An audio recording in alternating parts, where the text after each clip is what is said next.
अस्सलामुअलैकुम। कैसे हैं मेरे प्यारी यूट्यूब फैमिली? अल्लाह का करम मैम ठीक है, आप लोग की दुआ है। यहाँ पे मेरा मॉर्निंग रूटीन हो गया है शुरू और तो नाश्ते की कर रहे हैं तैयारी बनाने के लिए। तो नाश्ते में आज हम बनाए हैं आलू का पराठा। हमने रात में ही दाल चावल आलू का भरता टमाटर की चटनी और अंडा सलाद पापड़ बनाए हुए थे।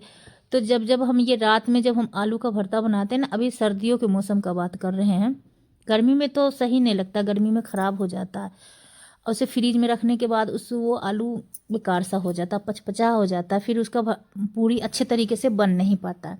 तो अभी सर्दी का बात कर रहे हैं, अभी नया आलू है, नया आलू का तो अच्छा लगता है भरता खाने में, और आलू का परांठे बनाइए वो भी अच्छा लगता है खाने में। अभी सर्दी के मौसम में जो भी कुछ बनाइए अच्छा ही लगता है खाने में।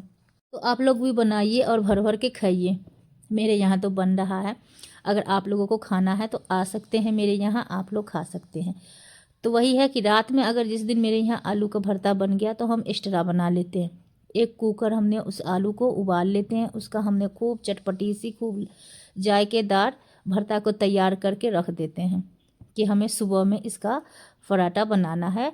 और इसे चाय के साथ खाइए या टमाटर के चटनी के साथ खाइए, या आप धनिया का पत्ता हो गया, टमाटर लहसुन जीरा जीरा सब डाल के वो जो धनिया का चटनी जो बनता है उसके साथ खाइए, उसमें भी बहुत ही टेस्टी लगता है खाने में।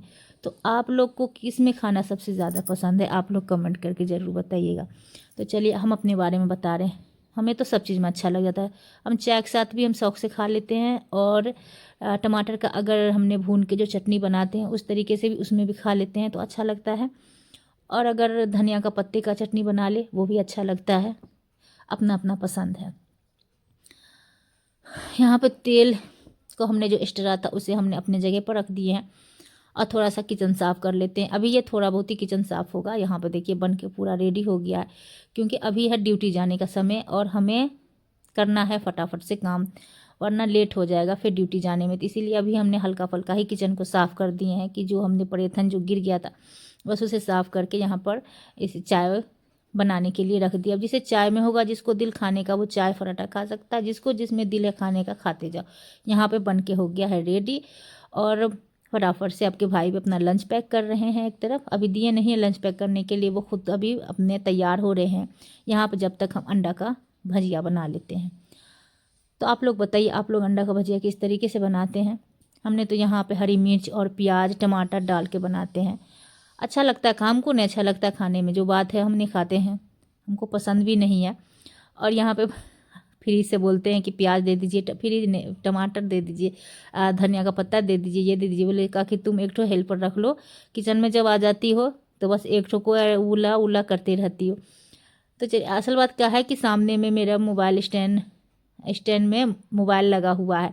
अब उसे बार बार हटाओ, बार बार इधर जाओ उधर जाओ, सामने खड़े हैं तो बोले थोड़ा सा दे दीजिए। तो इसी में यहाँ से चली गए हट के, बोले यहाँ पर रहेंगे। देखिए अब दूध का पतीला है, इनको भी बोले तनी से रख दीजिए। आज बच्चे लोग स्कूल जाएंगे नहीं, फिर भी बच्चे लोग के लिए पैसे दे रहे हैं। यहाँ जो कल दे के गए थे यहीं पर हमने ऐसे इसे रखे हुए थे, कहीं इसको हमने और भी। तो हमारा तो नाश्ता वगैरह हो गया है, अभी पी रहे हैं चाय। आपके भाई चले गए ड्यूटी, और नाश्ते में आज हमने तो देख ही लिए क्या बनाए थे। जैसे देखिए यहाँ पे आलू का परांठा रखा हुआ है, चटनी बनाए हुए थे, जो चटनी हो गया है ख़त्म, और ये चाय। और चाय भी हो गया है ठंडा, तो पीने में मज़ा नहीं आ रहा है, तो इसे जा रहे फिर से गर्म करने के लिए, उसके बाद पियेंगे। और सोच रहे हैं कि आज मशीन लगाने के लिए, सर्दी अभी मौसम भी आज का सही नहीं है, थोड़ा सा बारिश हो गया है और हवा तेज़ चल रहा है, इस वजह से भी सर्दी जाने का नाम नहीं। अभी सर्दी तो जाएगा भी नहीं, अभी जनवरी तो ख़त्म हो गया, आज फरवरी 1 तारीख हो गया, तो फरवरी तो लास्ट तक तो रहेगा ही रहेगा। तो देखते हैं, 2-3 कपड़े हैं जो बच्चे जुमे के दिन पहने थे उसे धो देते हैं, वरना एक एक करते करते इतना सारा हो जाता है, फिर क्या होता है कि सुखाने का जगह नहीं मिलता है। तो जा रहे किसी तरीके से मशीन लगा देंगे। और आज है कपड़े कटिंग करने का, डेली तो बोल के जाते हैं कि तुम फंस जाओगी, इस वजह से बोल के जाते हैं डेली फंस जाओगी, कि हो सकता है कि और भी सीने के लिए आ जाए बाहर का सूट, तो उसमें हमको तो पता है। तो आ गए हम यहाँ पे मशीन में कपड़े डलने के लिए।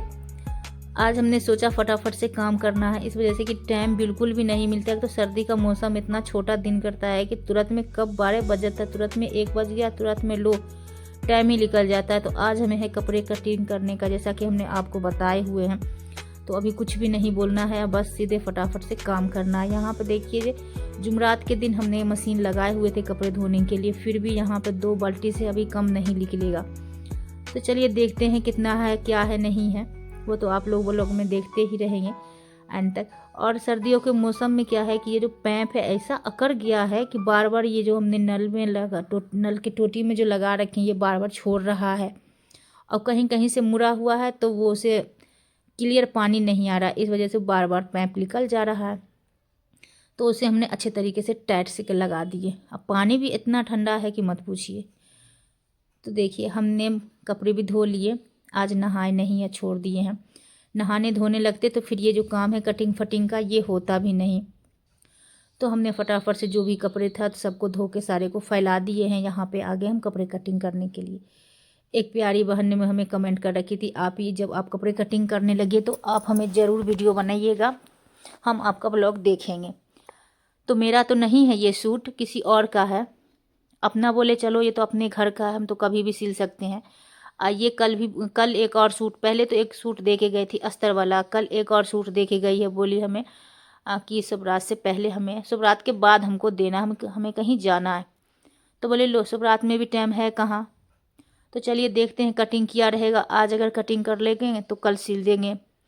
तो बैठ गए कटिंग करने के लिए। तो आप लोग जानना चाहते हैं हम किस तरीके से कटिंग करते हैं, तो आप लोग इसे गौर से देखिए और समझिए। अगर आप लोगों को इंची से समझ में नहीं आता है तो आप लोग इस तरीके से भी कटिंग कर सकते हैं। हमें थोड़ा बहुत इंची से समझ आ भी जाता है, और समझिए कि नहीं भी आता है, जो बात है झूठ क्यों बोलेंगे। तो बात ये है, तो हमने तो इसी तरीके से कटिंग करते हैं। जब हम कटिंग करते हैं इसी तरीके से करते हैं। जिनका भी सूट रहता है माशाल्लाह से इतना अच्छा बदन में बैठ जाता है कि वो कभी शिकायत नहीं करी है आज तक कि हाँ मेरा सूट कैसा सिल दी है। और जो हम पहनते हैं, मेरा भी जो खुद का जो सूट है आप लोग देखते ही हैं, पहनते हैं, तो आप इसी तरीके से हम कटिंग करते हैं। तो आप लोग भी अगर दूसरों को देते हैं सिलने के लिए तो आप लोग एक दफ़ा कोशिश करिए, और जो आपका नाप एकदम अच्छे तरीके से हो उसको आप कपड़े को पहले बैठाने के लिए सीखिए कि अच्छे तरीके से, अगर इस तरीके से इसमें प्रिंट बना हुआ है तो पहले प्रिंट को मिला लीजिए, अच्छे तरीके से बैठा लीजिए। और इसमें बाजू का देखिए अलग से ये दे रखा था, तो इसे तो बीच में सिलाई लगेगा, इसे बीच में सिलाई करके फिर हम इसे कटिंग करेंगे। तो इस वजह से इसे हम इसे फोल्ड करके फिर रख दिए हैं कि जब ये सिलाई एक मार देंगे ऊपर से ना, तो फिर इसका हम कटिंग बाजू का कर देंगे। और यहाँ पे कर रहे हैं पैंट की कटिंग। पैंट नहीं है, ये ढीला ढाला सा प्लाजो पैंट है, प्लाजो ही बोल सकते हैं, क्योंकि ये लड़की का नहीं है। लड़की टाइप का अगर प्लाजो आएगा ना तो वो दूसरे तरीके से कटिंग होता है, उसका हम अलग वीडियो बनाएंगे तो आपको दिखलाएंगे। तो यहाँ पे प्लाजो पैंट है, तो इसको भी देखिए कैसे कटिंग करते हैं। आप लोग बस गौर से देखिए। अगर आप लोग को सिलाई सीखना है तो बिल्कुल आसान है, नहीं आता इंची में समझ में तो कोई बात नहीं है। इस तरीके से भी अगर आप कपड़े कटिंग करिएगा तो आपको बिल्कुल भी समझ में आ जाएगा, अच्छा बैठेगा बदन में। ये बात नहीं है कि झोला होगा, ये होगा, वो होगा, वो तो अपने हाथ का अपने तरीके से उसे फिटिंग दे दीजिएगा। तो यहाँ पर जो ये कोर है, कोर को पहले हमने काट के हटा देंगे, जिसे यहाँ दिल्ली में इसे कन्नी बोलते हैं, हम लोग इसे कोर बोलते हैं। तो यहाँ पर इसे काट के हटा दीजिए। ये नहीं काट के हटाइएगा तो जब सिलाई शैडो में जब दिया जाता है इससे अकरन सा हो जाता है पैंट में, पैंट हो या प्लाजो हो। तो ये ढीला ढाला सा ये पैंट प्लाजो है। ये बोली है हमको ढीला ढाला ही देना, ज़्यादा फिटिंग मत करना। ये जो ब्लैक वाला भी देख रहे हैं, जो नाप अभी आया है मेरे पास सीने के लिए, ये मेरे ही हाथ का सिया हुआ है। बोली कि ये बहुत ही अच्छा मेरे बदन में है, एकदम बदन में बैठ जाता है मेरे बदन का, तो इसी के नाप का आपको सीना है। तो बोलिए चलिए ठीक है। तो आज का ये मेरा ब्लॉग कैसा लगा आप लोग कमेंट करके ज़रूर बताइएगा। अगर आप लोगों को भी सिलाई सीखना है तो आप लोग सीख सकते हैं, और अपने हिसाब से अपने तरीके से जो बेकार कपड़े हैं पहले उस पर कटिंग करने के लिए सीखिए, फिर आप न्यू ला के उस पर कटिंग करिए, आ जाएगा इंशाल्लाह ज़रूर। अब जब कोशिश करिएगा तो आप लोगों को भी सिलाई आ जाएगा। सिलाई कोई बड़ी बात नहीं है। कोई भी इंसान जो है वो माँ के पेट से कुछ भी सीख के नहीं आता है, दुनिया में आने के बाद ही आदमी सीख पाता है। है ना। तो आप लोग भी सीख लीजिए और अपने हाथों से प्यारा प्यारा सा सूट डिज़ाइन डिज़ाइन वाला पहनिए खूब बना बना के। तो चलिए फिर मिलेंगे अगले ब्लॉग में।